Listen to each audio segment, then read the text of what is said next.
Të dashur qytetarë të Republikës së Kosovës, të nderuar deputet të Kuvendit të Republikës së Kosovës, të nderuar shkëlqësi ambasador, të gjithë të tjerë të pranishëm në këtë seancë konstituive, si dhe ju media që po e përcjellni këtë seancë. Më lejoni së pari t'ju falenderoj për besimin e dhënë në udhëheqjen e legjislaturës së 10 të Kuvendit të Republikës së Kosovës. Sot e marr këtë detyrë me vedije të plotë për peshën kushtetuese që ajo mbart dhe me respekt të thellë për vullnetin e qytetarëve që na kanë sjellë këtu. Dhe këtë besim do ta nderoj me punë të përditshme, me transparencë, por po ashtu edhe me përkushtim të plotë. Të qenit në kryet Kuvendit do të thotë ti shërbesh Republikës, rendi demokratik dhe besimit publik. Kuvendi është shtëpia politike e të gjithë qytetarëve tanë, edhe atyre që pajtojnë me ne, edhe atyre që mendojnë ndryshe, sepse shteti ju shërben të gjithëve. Detyra ime do t'jetë të siguroj që Kuvendi të funksionoj me dinjitet, transparencë dhe me respekt të ndërsjellë, në përputhje të plotë me kushtetutën, ligjet dhe praktikat më të mira parlamentare. Do të sigurohem që secili prej jush ta gjej hapësirën e vet këtu me të njëjtin dinjitet dhe me të njëjtin respekt. Nga se një kuvend funksional është parakusht për një shtet të fortë dhe një demokraci të qëndrueshme. E di që kemi ardhur këtu me histori të ndryshme politike, me qëndrime të ndryshme, me bindje që shpesh nuk përputhen, por sot në këtë sallë ne kemi një detyrë të përbashkët.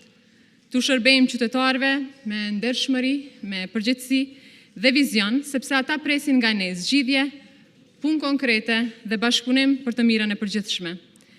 Pavarësisht se dallimet tona janë reale, përgjegjësitë i kemi të përbashkëta.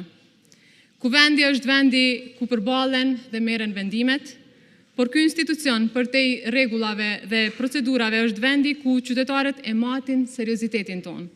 Ata e shohin nëse dim të dalim nga llogaritje ditore kur preket e ardhmja e vendit. Prandaj ju ftoj që debatet t'i zhvillojmë me argumente, kritikat t'i shoqërojmë me përgjegjësi dhe dallimet t'i mbajmë brenda respektit të ndërsjellë.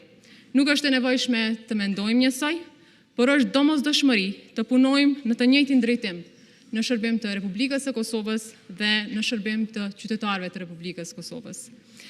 Ne sot debatojmë lirshëm në këtë sallë fal sakrificës së madhe të popullit tonë për liri, përfshir luftën çlirimtare të ushtrisë çlirimtare të Kosovës dhe kontributin e madh të grave dhe burrave që dhanë gjithçka për vendin.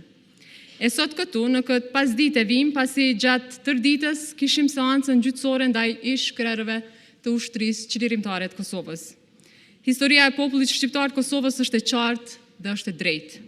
Lufta e ushtrisë çlirimtare të Kosovës ka qenë luftë e drejtë për çlirim.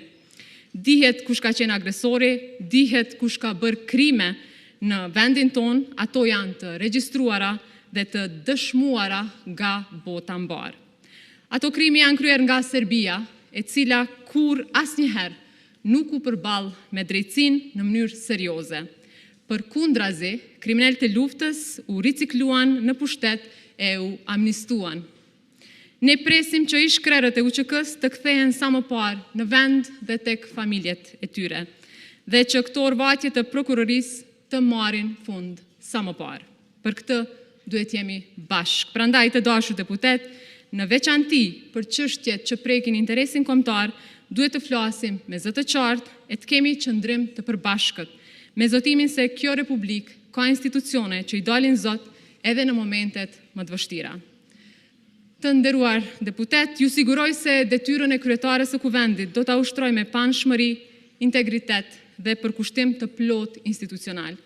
Dera ime do t'jetë e hapur për çdo deputet që sjell ide, kritik apo propozim që e forcon një kuvend funksional dhe një republikë moderne. Ju ftoj që dallimet tona politike t'i kthejmë në energji që na shtyn përpara për t'u përballur me përgjegjësitë e mëdha që na presin.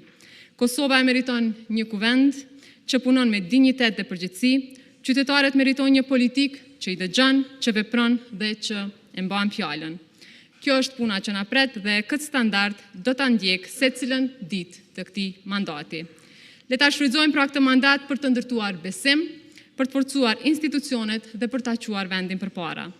Le ta mbajmë këtë shtëpi politike të hapur dhe të drejtë për secilin që hyn këtu, sepse ky është thelbi i demokracisë.